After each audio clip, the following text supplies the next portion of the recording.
Assalamualaikum anak-anakku yang soleh dan soleha. Apa kabar kalian semua? Bertemu lagi dengan Bu Septi. Hari ini kita akan belajar materi fikih tentang tata cara mandi wajib setelah haid. Sudah siap ya anak-anakku? Tata cara mandi wajib setelah haid. Mandi wajib harus menggunakan air yang suci dan menyucikan. Apa itu air suci dan menyucikan? Yakni air yang tidak najis dan belum pernah dipakai untuk mandi junub atau berwudu. Air yang tidak najis maksudnya airnya masih suci, belum digunakan, belum dicelupin, masih baru dari sumber, dari keran atau gitu ya. Mandi wajib tidak boleh dilakukan sampai melewati waktu sholat fardu berikutnya. Seandainya nih batas haidnya berhenti pada hari ini di waktu sholat zuhur. Nah, itu kalian harus segera mandi wajib. Tidak boleh ditunda sampai nanti maghrib. Apalagi ditunda sampai keesokan harinya. Jadi begitu haidnya berhenti, itu kalian harus segera mandi wajib ya, segera mandi. Jika waktu sholat berlalu sedangkan kalian masih dalam keadaan berhadas besar, maka kalian telah berdosa karena telah meninggalkan sholat fardu yang seharusnya wajib dikerjakan. Nah, anak-anakku, di sini dalam melaksanakan mandi wajib ada beberapa ketentuan sesuai syariat Islam. Di antara ketentuan tersebut meliputi rukun dan sunnah mandi wajib. Kita bahas satu persatu ya. Nah, yang pertama rukun mandi wajib. Rukun mandi wajib di sini ada 3 hal, yaitu niat, menyiramkan air ke seluruh tubuh, mengalirkan air ke jari-jari dan rambut. Yang pertama kita bahas niat. Nah, setiap hendak mandi wajib, setiap kalian mau melaksanakan mandi wajib, kalian khususnya yang perempuan berniat kepada Allah Subhanahu wa Ta'ala untuk menyucikan diri dari hadas besar haid.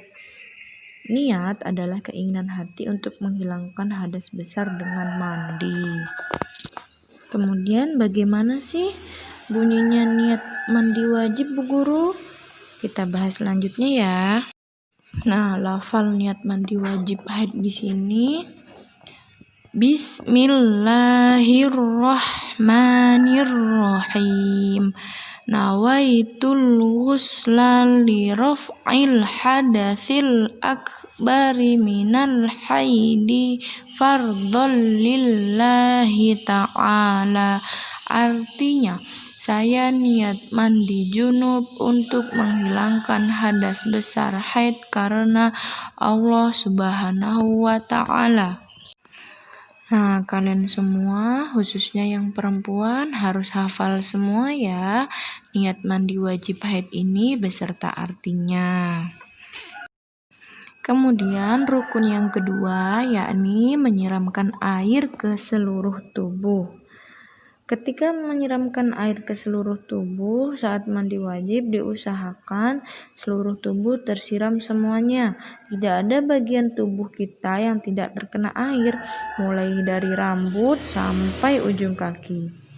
Nah, artinya menyiramkan air ke seluruh tubuh, air disiramkan dari ujung rambut sampai ujung kaki. Tidak ada atau tidak boleh ada bagian tubuh kita yang tidak tersiram air. Jadi mandi wajib ini harus menggunakan air yang banyak, tidak cukup ketika menggunakan air yang sedikit. Kemudian rukun mandi wajib yang nomor 3, mengalirkan air ke jari-jari dan rambut. Ketika mengalirkan air ke jari-jari dan rambut saat mandi wajib, kita harus mencermati tempat-tempat yang tidak terkena air seperti sela-sela jari kaki, ketiak, tali pusar, dan lain sebagainya.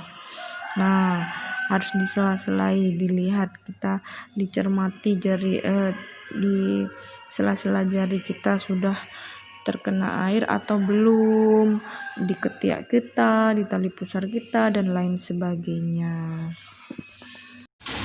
Kemudian sunnah mandi wajib apa saja itu? Nah, kita bahas.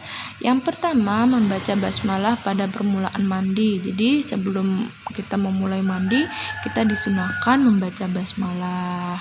Kemudian yang nomor 2, membersihkan kedua telapak tangan sebelum memasukkannya ke tempat air.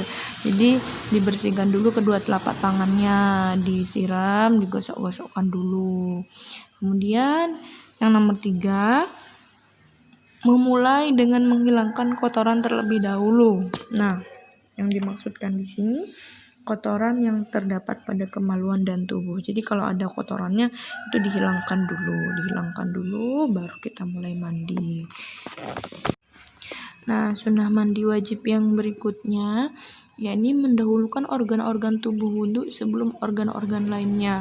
Jadi mendahulukan anggota badan yang termasuk anggota wudhu seperti tangan, kaki, kedua telinga, dan lain sebagainya.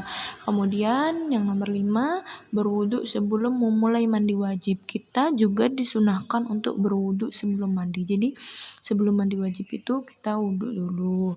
Kemudian yang nomor 6, semuanya dilakukan berturut-turut. Nah, hal tersebut yang tadi itu termasuk rukun dilakukan secara berurutan, tidak dicampur adukan ya. Jadi niat terlebih dahulu, setelah niat menyiramkan air ke seluruh tubuh, mengalirkan air ke jari-jari dan rambut. Begitupun sunnahnya seperti membaca basmalah, itu semuanya dilakukan secara berurutan. Paham ya anak-anak? Baiklah anak-anakku, sekian dulu penjelasan dari Bu Septi. Semoga kalian paham dan mengerti. Ketika ada yang tidak paham dan tidak mengerti, kalian bisa chat pribadi ke WA Bu Septi. Bu Septi akan jelaskan ulang. Bu Guru akhiri, Assalamualaikum warahmatullahi wabarakatuh.